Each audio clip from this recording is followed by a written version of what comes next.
Pronto. Então, dando continuidade, bora lá. Então, nós já temos esses dois opositores aqui. Eu vou colocar o motivo do partido ser opositor, das outras regiões também, tá? Motivos para oposição.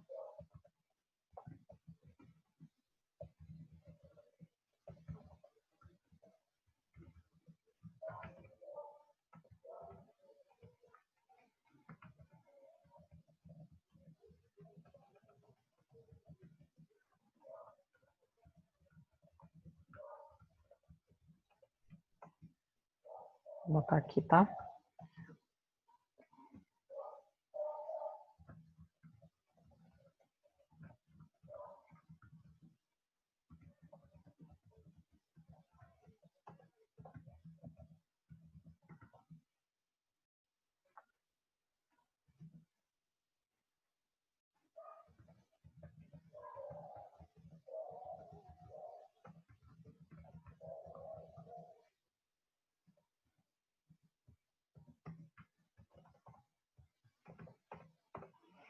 Então, aqui, ó, motivo para oposição das outras oligarquias, né? Do norte e do sul. Buscavam maior participação política e valorização de suas economias.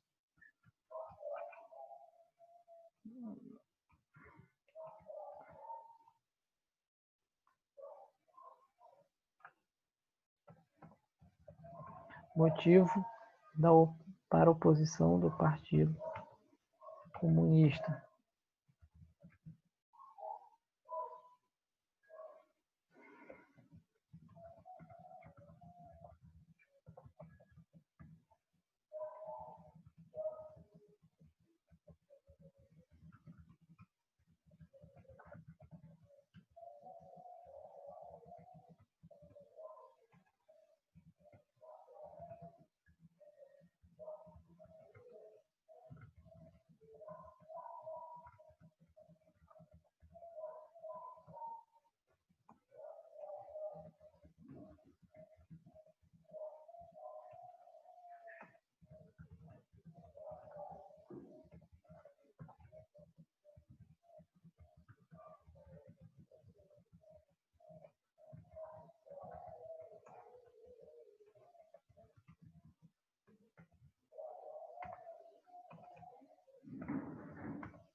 Então, o que o Partido Comunista pretendia? Eu coloquei aqui ó, os motivos. Buscavam condições melhores para o proletariado, para o trabalhador, e reforma agrária, né? Divisão de terras para os camponeses. Eles queriam também realizar uma revolução parecida com a Revolução Russa de 1917. Então, tá aqui os dois primeiros opositores dessa galera aí, tá?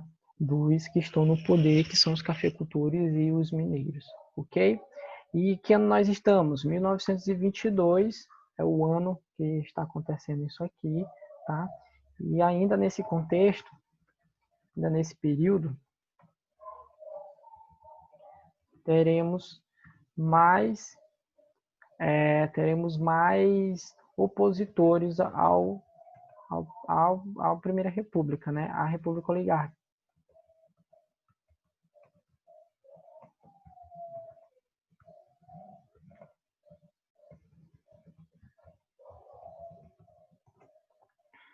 E aí, quem serão esses caras?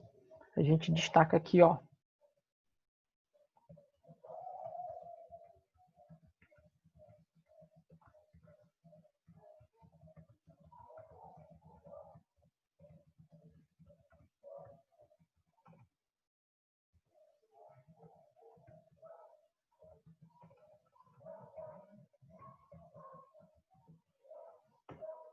Então nós teremos aqui, ó, mais essa galera aí, gente, ó, que vai, né, ser opositora, tá? Nós vamos ter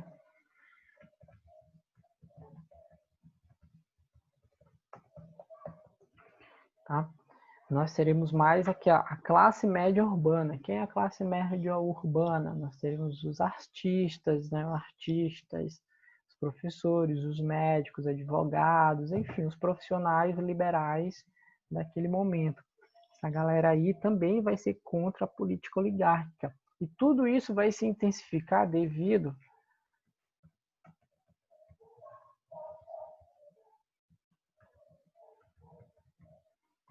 à Semana de Arte Moderna, tá? Tudo isso vai ganhar uma proporção maior.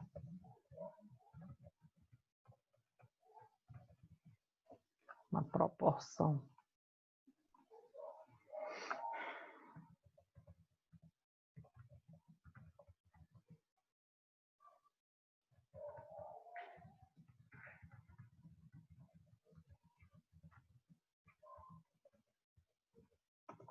Tá? Em 1922. Por quê? Porque a Semana de Arte Moderna ela é importante para essa questão aí da crítica à oligarquia cafeicultora. Perdão.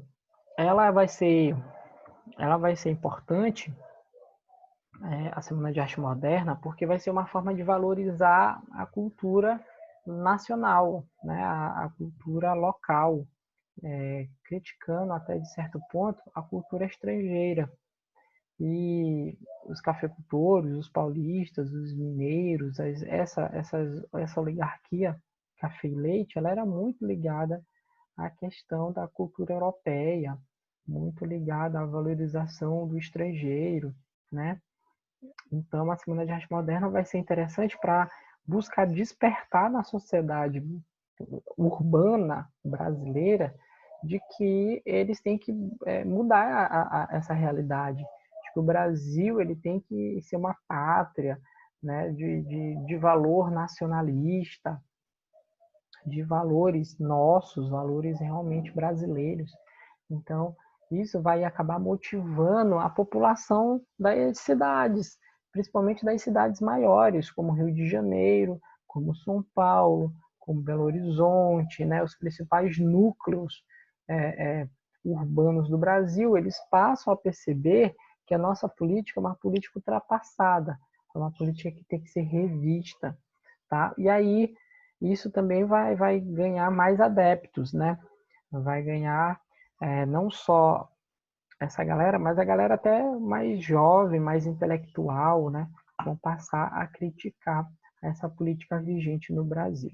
Então, vocês já sabem que cada vez, né, que passa, os paulistas estão ficando mais fracos no controle político brasileiro, ok?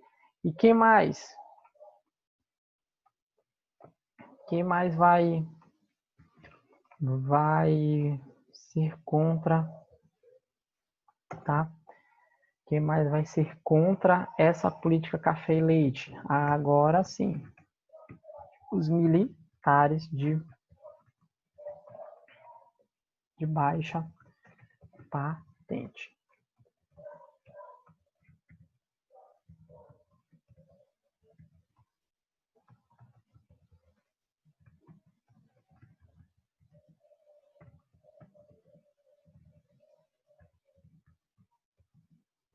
Tá? Então, nós vamos ter aí, ó, os militares de baixa patente, tá? Então, os militares de baixa patente, eles terão aí, tá, como é que se diz? Eles terão aí um papel muito importante. Por quê? Porque os militares de baixa patente, eles vão criticar, né, o fato de, primeiro, os militares terem sido afastados da política e dos maus tratos, da forma como eles não são reconhecidos, né? Os militares de baixa patente, eles vão formar um bloco opositor, tá? Então, os militares, eles irão formar uma junta opositora ao café e leite.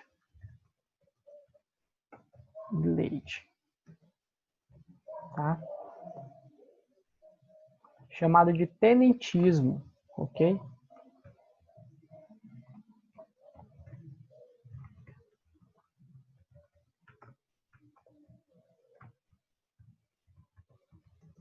Então os caras formaram o tenentismo, cara. O que os tenentismos querem? Os tenentes, eles querem ordem e progresso, né? Eles querem aquilo que está na nossa bandeira, né? Ou seja, na cabeça dos tenentes, eles queriam um governo centralizado, um governo forte, um governo com uma liderança progressista, né? Eles buscavam um governo que pudesse controlar as regiões, né? Então, na cabeça dos tenentes, eles achavam que o Brasil tinha que se livrar dos cafeicultores e de Minas Gerais e estabelecer um governo centralizado, centralizador, né? Do qual tivéssemos uma força militar presente e que só assim a nação poderia ter progresso. Então, eles queriam limpar, né, o Brasil da corrupção, né, eles criticavam muito a corrupção feita pelo voto do Cabresto, pelos coronéis, então eles tinham essa proposta, o tenentismo, de andar, né, por toda a região do Brasil, principalmente a região do interior brasileiro, libertando esse povo da mão dos coronéis e dando a liberdade para esse povo. Então, o tenentismo vai ser aí uma figura muito interessante nesse período de 1922 até 1930, e depois também, né, nós vamos ter a presença ali do Carlos Prestes como um militante, né, e aí os caras tinham esse princípio aí, que era de lutar contra a política oligárquica e estabelecer um poder centralizador, ok? Então, em resumo, nós temos quantos contra a política? Vou botar aqui oligarca, em resumo.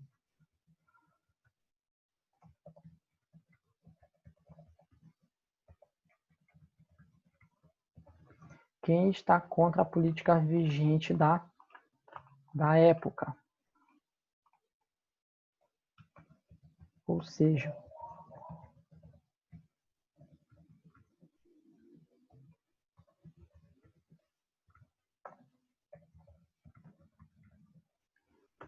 vamos lá, quem está contra? Nós temos,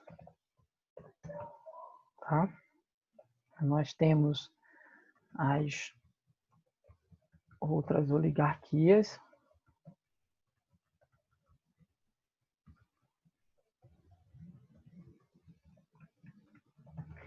E só para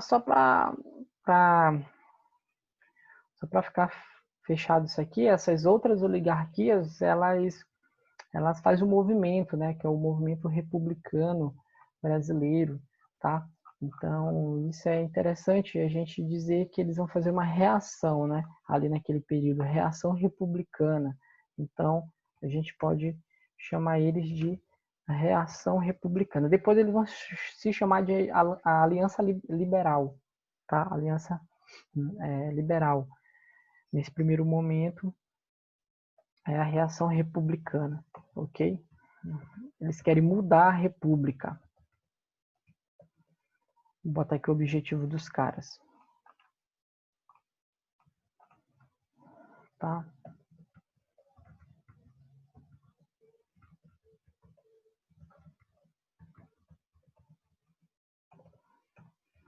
Eles querem mudar a República do Brasil, dando mais autonomia para os estados.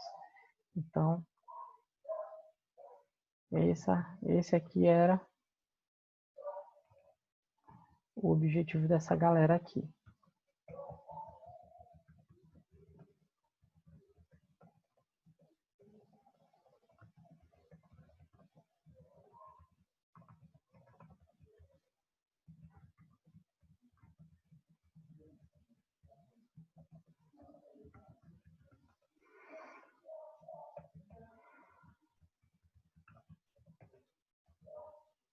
Pronto.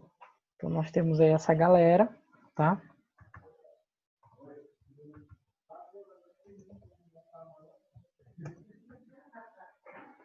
Ok, beleza. Quem mais critica aí a galera? Nós temos essa galera aí, nós temos o partido, né? Partido Partido Comunista. Já coloquei lá a proposta do Partido Comunista, ok? Já expliquei para vocês. Nós temos quem? Os profissionais liberais.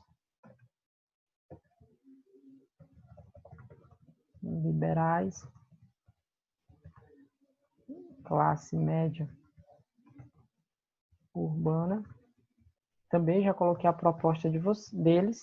E nós temos aqui o tenentismo, tá?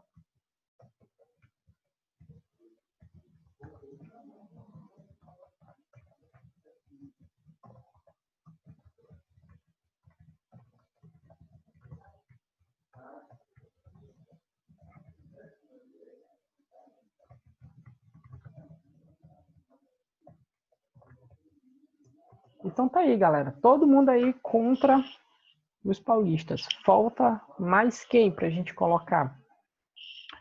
Entendeu? Falta a gente colocar os próprios mineiros. Então vai chegar um determinado momento que os mineiros eles vão se voltar contra os seus amiguinhos, ou seja, vão se voltar contra os paulistas.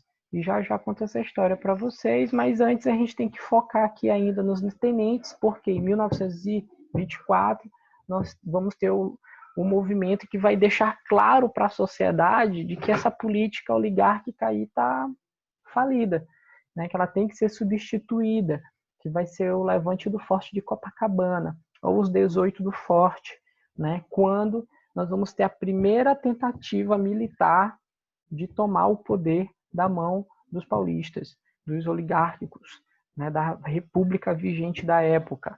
Então nós vamos ter ali uma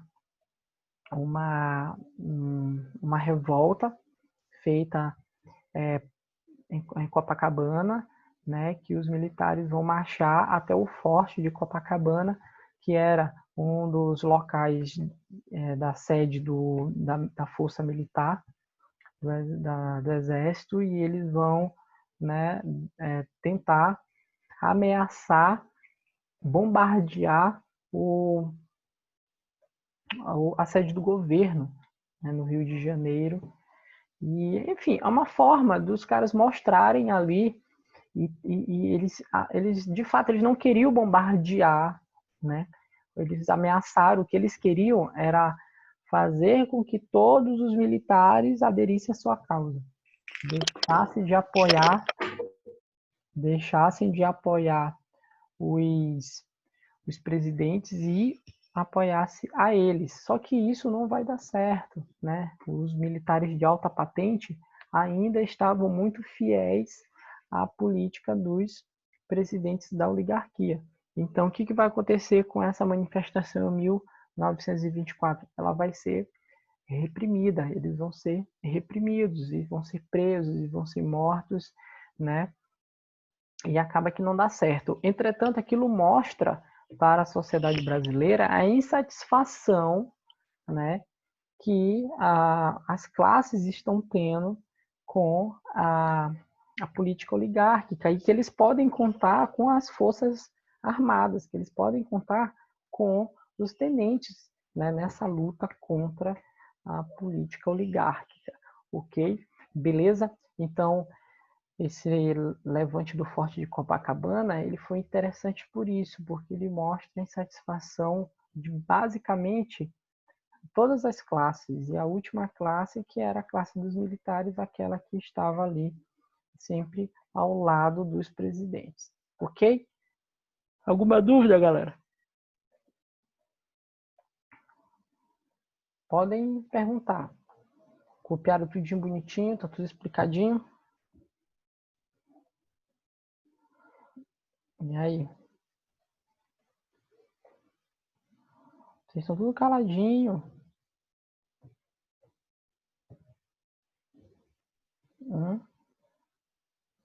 Não? Nenhuma dúvida? Tudo certo? Ok, beleza. Então, como eu tinha dito para vocês, só falta uma galera aí para ir contra os oligarcas, que é quem? Os mineiros. Então, os mineiros são os últimos opositores. E porque os mineiros irão se voltar contra os seus antigos parceiros, né? Por causa de desavenças políticas, né? Então, a gente vai ter a eleição que vai ocorrer, tá? Então, na nossa eleição, né, nós vamos ter um presidente paulista, quando na verdade nós tínhamos que ter um presidente mineiro assumindo. Então, Washington Luiz, presidente paulista, ele tem que indicar um presidente em 1929 para poder assumir, ou perdão, em 1930 para poder assumir em 1929, tá certo? Em 1929 para assumir a presidência da República. Nós temos dois candidatos, temos Júlio Prestes, né, que é paulista, e nós temos o Andrada, tá? E que é mineiro. Então, naquele momento, quem o Washington Luiz deveria, né, apoiar para assumir a presidência do Brasil era o mineiro. Haja vista que nós tínhamos aquela alternância. Lembram? Um presidente paulista, um presidente mineiro, um presidente paulista. Só que, devido à crise que nós estamos passando, e o que está acontecendo? Que crise é essa? A crise de 1929, a quebra da Bolsa de Valores. Opa, a crise de 1929. A quebra da Bolsa de Valores, a economia do café entra em declínio também. Ok? A economia do café entra em declínio também. Por quê? Porque a economia aqui do café, ela depende muito, né, da exportação. Então, quem comprava café das nossas mãos eram os Estados Unidos, a Inglaterra, a Alemanha, a França, e estão todas passando por um processo de guerra. A guerra está acontecendo, perdão, pelo processo de guerra não, pelo um processo de crise econômica. O capitalismo no mundo entrou em crise, né? Os Estados Unidos, que era ali o pai do capitalismo, entrou em crise e junto com ele levou todo mundo. Então, a Europa, que era a nossa principal compradora de café, não está comprando café, ela está preocupada em buscar melhorar sua economia e buscar manter pelo menos a comida básica, que é o arroz, né, no prato das pessoas. E café era um produto de sobremesa, né? Café não é um produto essencial. As pessoas não precisam de café para sobreviver, né? Era um produto de luxo, inclusive em algumas regiões. Então, o que vai acontecer com a economia do café em 1929? Vai despencar, despencar. E o que vai acontecer com a oligarquia paulista? Vai ficar muito preocupada com isso. Vai ficar assim, o que nós iremos fazer? E as eleições estão chegando. Então, se o mineiro assumir, aí mesmo é que nós vamos perder o poder político brasileiro. Por quê? Porque nós precisamos fazer reformas políticas visando o aumento da produtividade do café, já que o café está em baixa. Esse era o pensamento do presidente Washington Luiz, juntamente com sua junta paulista. Então, eles resolvem apoiar Júlio Prestes, né? Outro candidato paulista. Então, não ia ter aquela alternância São Paulo-Minas, ia ter São Paulo-São Paulo. E isso deixa os mineiros insatisfeitos. Eles dizem, não, era a nossa vez de governar, não é a vez de vocês. Vocês estavam governando aí com Washington Luiz, vocês vão indicar outro presidente só para poder vocês manterem o controle da economia de vocês, uma vez que a economia está aí entrando em crise devido à quebra da Bolsa de Valores e o café não está sendo vendido. E então os mineiros eles vão ficar insatisfeitos com isso, cara. E aí o café e leite vai ficar só café, né? A galera vai ficar ali e os mineiros vão acabar sendo convencidos por quem? Os mineiros vão acabar sendo convencidos pelos gaúchos, que têm a liderança de Getúlio Vargas, a apoiá-los em uma manifestação, uma revolta que passa a ser chamada né, de Revolução de 1930, a tirarem, tá, o Júlio Prestes, que havia sido eleito de forma corrupta, através do voto do cabresto, do poder. Então, os paulistas acabam meio que, né, traindo, de certa forma, os mineiros, porque eles queriam se manter no poder, e aí os mineiros não vão gostar disso, e vão apoiar os gaúchos e todo mundo que é contra os paulistas. Então, sem best friends, sem amiguinhos, os paulistas vão ficar sozinhos. E aí, o exército, a alta patente, que ainda era os únicos que apoiavam os paulistas, vão perceber que toda a sociedade brasileira está contra essa política do café, né? E nós temos a sociedade urbana, nós temos os tenentes, nós temos as oligarquias do Nordeste, do Sul e agora os mineiros. Então, os militares de alta patente vão ficar temerosos em relação a uma guerra civil, né? Vão ficar temerosos em que o Brasil entre em um processo de guerra, de um lado aqueles que querem uma nova república e tal, e de outro lado aqueles que querem se manter no poder, que são os paulistas. Então, o que os militares de alta patente irão fazer? Irão, né, apoiar Vargas e todos os opositores dos paulistas, é, é, tirando, expulsando o Júlio Prestes, que havia assumido, né, a política como presidente do Brasil, acusando de ter comprado voto e ter sido uma eleição corrupta e dando, né, entregando a presidência do Brasil na mão de Getúlio Vargas em 1930, fazendo dele um presidente provisório, tá entendendo? Então, olha só que interessante isso aí, né?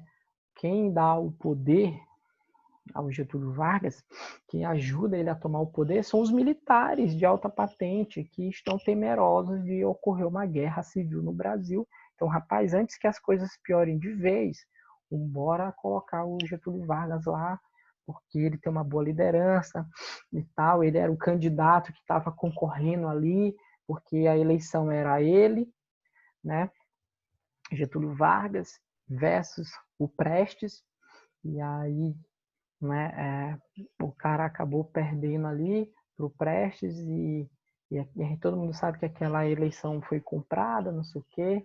E aí entra também um contexto que o vice-presidente de Getúlio Vargas, que era o João Pessoa, né, o nordestino ali da Paraíba, ele vai ser assassinado, é um problema pessoal, mas isso vai criar uma comoção, né, na sociedade brasileira, e aí algumas teorias das conspirações vão surgir, será que foram os paulistas e tal, não sei o quê, mas não foram, no fim não foi. Foi uma questão pessoal lá e tal, ele vai ser assassinado, e aí o Vargas, ele assume o poder em 1930 e isso é chamado de Revolução de 1930. Ok? Entendido? Então, eu vou colocar aqui para vocês essa transição, certo? Vou colocar o nome das pessoas, as transições, para que vocês possam compreender. Vou colocar aqui.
Pronto, eu botei bem aqui, ó. Tudo já estava ruim para os paulistas em 1929, crise do café e inúmeras oposições, que foram aquelas que eu falei lá para vocês, e vai piorar ainda mais, né? Quando eles não irão apoiar um candidato mineiro, que era o Andrada, para a presidência, e sim outro candidato paulista, que é o Júlio Prestes. Júlio Prestes vence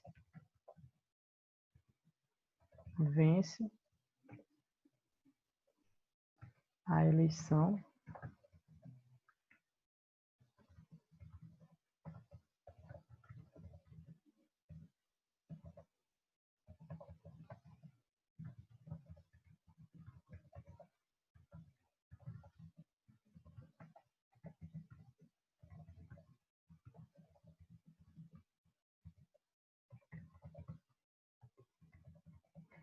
Então, Júlio Prestes vai vencer, entretanto,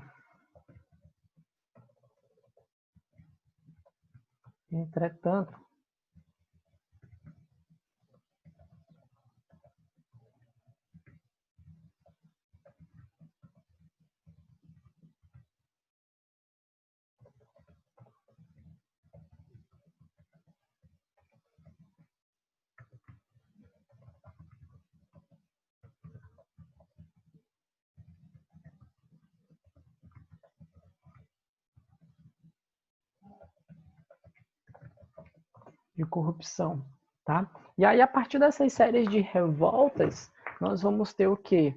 Os militares de alta patente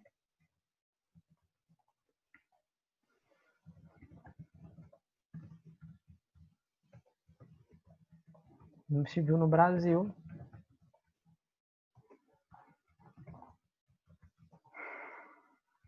destituir, né?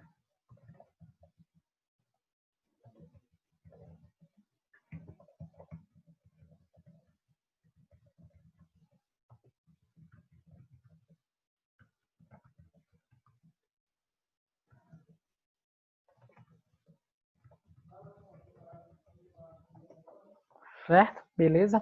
Então, os caras temerosos a isso, em 1930, tá? Eles vão destituir o Júlio Prestes, ou seja, expulsá-lo, tirá-lo do poder, dando assim, né, a questão, dando a vaga a Vargas, em 1930, de presidente da República. Então, Vargas ele entra como um governante provisório, tá? Então, assim começa a era Vargas e o fim da Primeira República, ok? E aí a era Vargas, gente, vai de 1930 a 1945, tá? Primeira fase da era você já sabe. Foi na aula passada a gente conversou sobre isso aqui, a aula retrasada. Primeira fase é governo Vargas, 1945, tá?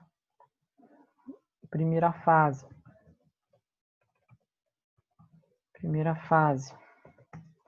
governo provisório.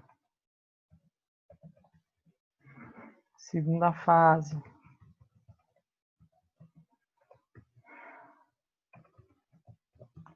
governo constitucional. Terceira fase, Estado Novo, tá? Aí cada uma dessas fases tem uma característica diferente, uma característica importante do que Vargas fez.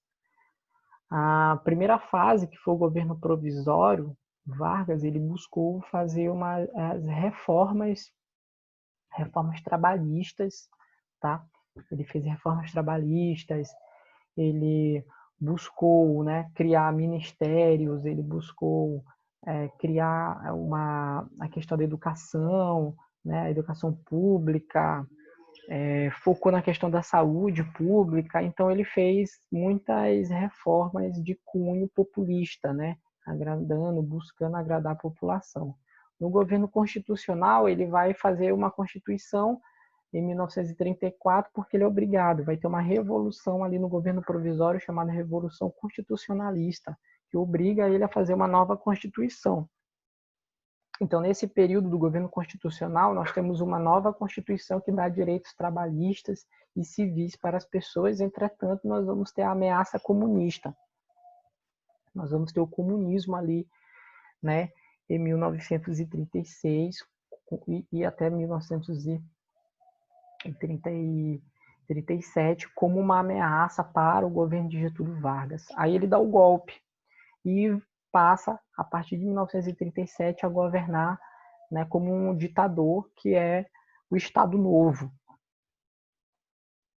Então, durante o Estado Novo é que nós vamos ter a industrialização, mas o início ali, né, que vai dar continuidade, mas principalmente vamos ter a questão do controle da mídia, da imprensa, tudo por conta do Getúlio Vargas, e aí ele vai fazer um regime ali muito parecido com o regime fascista, tá? Totalitário, em que ele vai governar, né, controlando a população através da mídia, da imprensa, né, da censura, vai perseguir os comunistas, isso durante o Estado Novo. De fato é que a economia durante a era Vargas do Brasil vai se equilibrar, mas teremos esse governo aí totalitário no poder, ok? Aí sobre o Vargas eu não adentrei muito porque é bem mais recente esse assunto, eu tenho certeza que vocês entenderam, passei 2 aulas explicando,